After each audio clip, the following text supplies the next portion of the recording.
né? Algo muito importante, doutor Rodolfo e comandante Robson, eu quando penso na questão de análise estratégica, o primeiro ponto em que eu penso é sobre os objetivos de uma operação militar.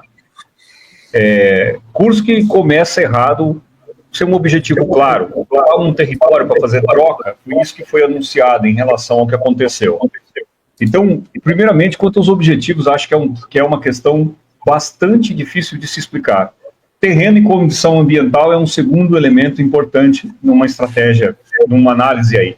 A capacidade e a disposição das forças, os meios que são disponíveis, a inteligência e reconhecimento, a questão da dinâmica do combate, as movimentações das forças ao longo disso, o apoio, a logística, a sustentabilidade, a capacidade industrial de poder absorver os suprimentos e poder fornecer esses suprimentos para quem está numa frente, numa operação militar como foi essa, bastante ousada, né? O impacto disso na comunidade local e nas forças adversárias. Fatores psicológicos, esse eu aprendi com o Dr. Rodolfo, e é muito importante não descredibilizar essa possibilidade. Os fatores psicológicos de um conflito, né, tenho aprendido muito, tenho estudado bastante sobre isso para tentar entender um pouco mais. E o apoio internacional. Então, acho que essas são perguntas que, na minha visão, elas precisam ter uma conexão para que a gente possa avaliar com clareza tudo que está acontecendo. Aí eu deixo aqui para o Dr. Rodolfo para nos esclarecer aqui sobre esta condição. O conflito atual e a análise que a gente pode fazer sobre a disposição. Alguns, só apenas antes de mais nada, alguns meios de comunicação já estão dando a vitória da Rússia dentro de Kursk. Alguns ainda são um pouco mais reticentes, ainda dizem que se trata de uma operação de retirada. E é nesse contexto aí que a gente gostaria de apresentar a nossa live de hoje para poder avaliar isso. Aí, doutor Rodolfo, deixo aí com o senhor. Obrigado, professor Edilson. Tal como, acho que foi no dia 7 de agosto de 2024, eu fiz uma live com o comandante, e o que acontece? Temos que analisar como é que foi o aspecto. Eu vou falar tático operacional, não vou falar a finalidade estratégica da incursão militar em Kursk. Ela utilizou inicialmente comandos, Stormtroopers, ucranianos, que fizeram o quê? Uma operação de incursão noturna, aproveitando diversos eixos florestais que tem ao longo da fronteira da região de Sumy com Kursk, ali uma região com significativa densidade florestal, em momento noturno, aproveitando uma forte porosidade nessa fronteira com baixo índice de tropas, a maioria era recruta ou guarda de fronteira do FSB, que não pertence sequer às Forças Armadas Russas, a chamada Polícia de Fronteira, tropas de fronteira, embora tenha uma estrutura relativamente militarizada, ela pertence ao FSB, ao Serviço Federal de Segurança, como um departamento, não como uma unidade própria de combate militar ou vinculada às Forças Armadas.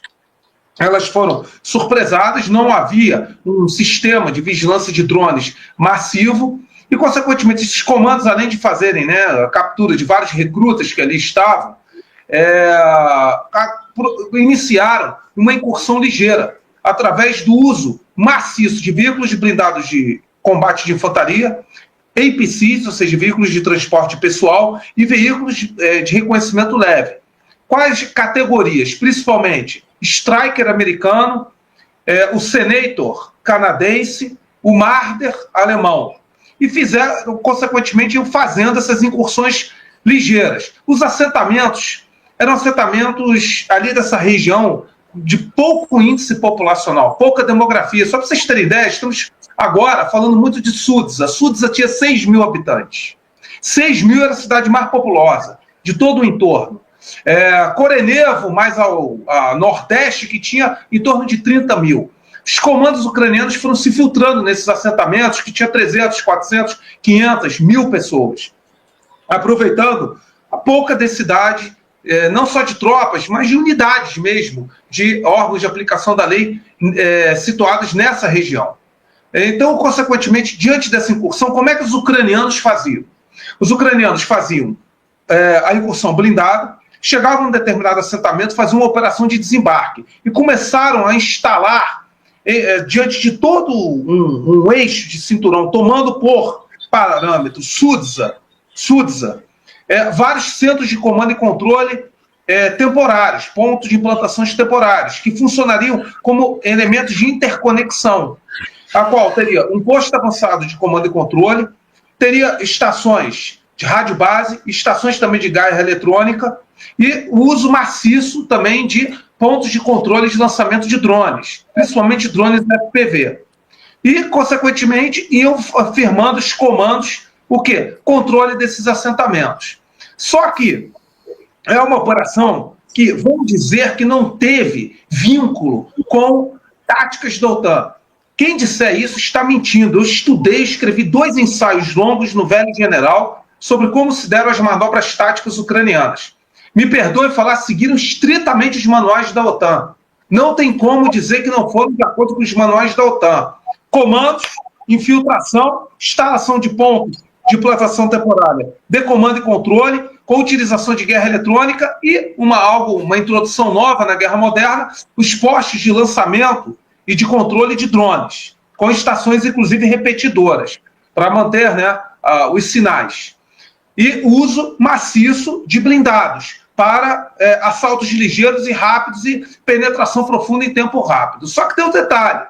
Não tinha superioridade aérea, não, dependia dessas manobras em corredores estreitos e, consequentemente, não tinha o fator da sustentabilidade logística. O objetivo era chegar em Korchov e na usina nuclear de Kursk, para gerar um impacto demonstrativo de relações públicas e de barganha em relação à Federação Russa para desalojar e realocar tropas do Donbas, principalmente, onde havia um ápice do impulso operacional ofensivo na direção Pokrovsk, naquela época, realocando para Kursk. E, consequentemente, gerar, portanto, um fato novo que levasse a uma justificativa da ampliação dos pacotes bilionários do governo Biden, junto com os países europeus, de assistência militar. Tendo visto que naquela época já havia sinais de cansaço do contribuinte do Ocidente coletivo em relação a esse apoio. Então, esse foi o objetivo. Então, o que acontece? Foi uma operação que utilizou forças especiais, não acreditem que foram as piores tropas, foram as melhores tropas da Ucrânia. Quem começou fazendo as incursões foi, e depois eu tenho a ordem de batalha, nós vamos debater, foi a 80ª Brigada de Assalto Aéreo, a 82ª Brigada de Assalto Aéreo, e eu não me recordo da Brigada de Infantaria Mecanizada, o número dela, mas eram as melhores unidades. No início começaram com 1.000 comandos, para depois evoluir para uma concentração de um punho de força de 10 a 15 mil logo na primeira semana. Ali, repito, não tinha praticamente tropa russa nenhuma. Quem segurou no início os combates foram a Resguardia. O professor Farinazzo, em lives específicas nossas, eu sugiro que resgate no Arte da Guerra, o sistema de segurança da Rússia, uma live que fizemos explicando o que é a Rosguardia, o FSB, foram as forças da Rosguardia que seguraram ali os combates inicialmente. E voluntários do Wagner, que vieram nas cidades limítrofes e resolveram ir por conta própria para segurar os comandos ucranianos. E isso teve um grande problema de evacuação da população civil russa, que gerou um congestionamento absurdo, porque foi feito sem o devido planejamento, e esse congestionamento levou a uma demora da chegada de reforços russos, de dentro do próprio país. Não realocou de tropa nenhuma do Teatro de Operações da Ucrânia, mas de dentro da própria Rússia. Portanto, por isso deu um ganho de tempo para os ucranianos continuarem a penetrar. Até que houve uma linha de contato, uma estabilização na saliência, principalmente ali em Korelevo, em Glubskoye e ali na parte mais leste de Plekovo. Consequentemente, o que os russos começaram a fazer? Estabilizar o fronte. E eu lembro nas lives que eu fiz com o professor Farinazzo, vai levar um mês, pelo menos, para estabilizar, 1 mês a 2 meses para estabilizar, porque os ucranianos estavam empregando cerca de 14 brigadas, e pelo menos 8 companhias, e fora outras unidades. Então, tinha uma superioridade numérica dos ucranianos naquele setor. Aí, os russos primeiro fizeram estabilidade, trocaram território para justamente formar uma defesa móvel e elástica, característico mesmo da doutrina russa. Os ucranianos, ao invés de procurar fazer manobras de cerco dessas forças russas que chegaram, procuraram o quê? Focar em controlar a área que já tinha, para fins de relações públicas. Ou então tentar avançar mais do que tinha, em corredores cada vez mais estreitos e afunilados. Não havia logística que se sustentasse para isso. Aí começaram os contra-ataques com drones russos e principalmente com aviação tática. As primeiras 2 semanas foram ataques massivos de aviação tática russa, principalmente com a população civil tendo sido evacuada, que aí permitiu, digamos, o emprego massivo dos Kamov 52 e dos Mi-28 contra as colunas blindadas, e também com os drones FPV. Então, repito mais uma vez, tivemos o ápice da impulso operacional, em torno de 2 semanas, das forças ucranianas. A partir da segunda semana, cerca de 1 mês e meio para estabilizar. E aí eu falava, às vezes, o professor Farinazzo, às vezes um comentário outro isolado, não entendia um ou outro aí. Por que vergonha? Por que a Rússia não chama isso logo? Por que não desaloja logo as forças ucranianas? Porque nessa hora tem que ter sangue frio. Tem que ter sangue frio porque você tem que fazer o nivelamento da linha de contato. Depois que você faz o nivelamento da linha de contato, inicia o atrito. Para depois de você iniciar o atrito, você estabelecer o quê? A superioridade de fogo e, consequentemente, você destruir ao máximo a concentração de fogo. Porque senão você vai perder muito efetivo. Você vai perder muito efetivo, vai ter risco de cerco, que é um problema grave.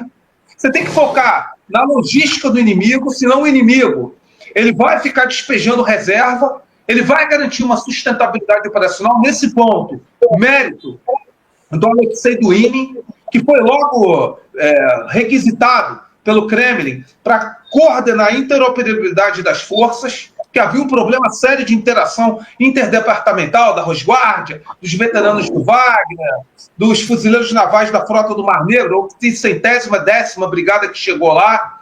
Então, houve a resolução da questão da interoperabilidade, e os ucranianos cometeram um erro crasso, aproximaram demais da linha de contato ativos cinéticos de alto valor, como os sistemas múltiplos de lançamento de foguetes, que fazia sentido, mas não tendo superioridade aérea, virava alvo fácil para fogo de contrabateria. Então aproximaram em demasia na linha de contato os HIMARS e os M270. Aí foram sendo destruídos, principalmente por ataques de Iskander, porque ficava relativamente fácil de serem identificados. E também artilharia autopropulsada, para servir como o quê? Como apoio de fogo. Só que acabavam sendo rapidamente aniquilados. O que os ucranianos tentaram fazer? Que foi outro erro. Aproximaram em demasia baterias de Nazans e Patriot. Perderam também com ataques de Iskander. Para tentar criar uma camada de defesa aérea diária, porque de ponto já levavam manpads. Isso acabou também gerando perdas substanciais. Então nós tivemos, pelo menos, cerca de 1 a 2 meses, o quê? Estabilização e justamente uma formação de uma saliência, de uma kill zone, de uma garrison, de um bolsão focado em destruir ao máximo as forças adversárias. Por isso que os russos procuraram fazer, resolver o problema de interação e principalmente comunicabilidade das unidades envolvidas, que nós iremos, repito, já analisar as unidades envolvidas. Então, e também segurar o fronte para chegar os reforços logísticos. Porque você tem que ter uma logística subjacente para garantir o quê? O longo prazo do combate. Não é simplesmente sair contra-atacando de uma forma translocada, sem ter uma logística, digamos, compatível, correlacionada, porque senão, repito, não vai ter sustentabilidade esse contra-ataque. É outro problema que parte do público não entende. Você não tem como estabelecer um planejamento tático operacional sem uma logística correspondente. A logística faz uma diferença colossal. Então, depois que houve a estabilização, começaram os fatiamentos dos russos através de manobras de flanco. Aí, depois das manobras de flanco, começou muito pelo oeste, ali por Korolev, começaram a recuperar terreno. Eles fizeram algo que foi fundamental. Imobilizaram as forças ucranianas, que ficaram paralisadas na saliência. Depois de paralisadas na saliência, continuaram infligindo dano de fogo e, acima de tudo, dano de fogo também nas reservas ucranianas situadas ali na fronteira de Sumy com Kursk. Foram perdendo muita reserva. Cada reserva que ia era atacada. Então, o Med Sirsk, desculpa falar, que é o apelido dele, o Alexander Sirsk, junto com o Marliakov, que é o comandante das forças de Kursk, jogando reserva. Chegou ao ponto que os comandos ou tinham sido capturados ou mortos. Aí começou com brigada de defesa territorial. Aí teve um outro problema. Tiraram uma brigada do setor de Toretsk e de Pokrovsk para ir lá reforçar Kursk. E tiraram 3 brigadas de Kupiansk lá para Kursk. Começaram a ficar rarefeitos essas linhas de defensivas das forças ucranianas nesses segmentos. O que eu estou falando não é fonte minha, da minha cabeça, são fontes ucranianas. Por quê? Decisão política. Então, o que acontece? Os ucranianos cometeram o erro de ficarem presos na saliência, imobilizados, sem superioridade aérea e sem superioridade de fogo. E, consequentemente, o fatiamento foi sendo progressivo e depois aí começou mesmo o ímpeto operacional da contraofensiva russa com manobras de pinça, que resultou nisso daí que nós estamos vendo, avanços muito mais substanciais, até pelo cansaço e pelo esgotamento máximo logístico dos ucranianos, que ficaram com poucas reservas para mandar para lá. Aí, simplesmente, estão praticamente sendo expulsos, não é retirada tática. Foi patético e vergonhoso ver a tentativa de retirada dos ucranianos que não tiveram autorização para isso, saindo em veículos utilitários e tendo colunas inteiras de veículos utilitários destroçados, morrendo, incinerados. E irresponsabilidade do comando. E novas irresponsabilidades do comando ucraniano, que é um padrão. Forma-se saliências, não autoriza a retirada tática, os ucranianos ficam presos nas saliências, são mortos a centenas ou milhares. Aí depois que perde a saliência, diz que foi uma retirada. Pô, perdeu grande parte do efetivo. Foi assim em Kurakovo, foi assim em Velika Novoselka, foi assim em Avdiivka, está sendo assim também agora em Kursk. Então se repete esse padrão do comando ucraniano, não faz uma retirada tática no tempo hábil para fazer um reagrupamento. Por quê? Decisão política. Para segurar ao máximo terreno, para reivindicar na cor do SW da BBC, ocupado pela Rússia, tomado pela Rússia, e ficar bombardeando a mídia ocidental, que aquela corzinha azul é da Ucrânia.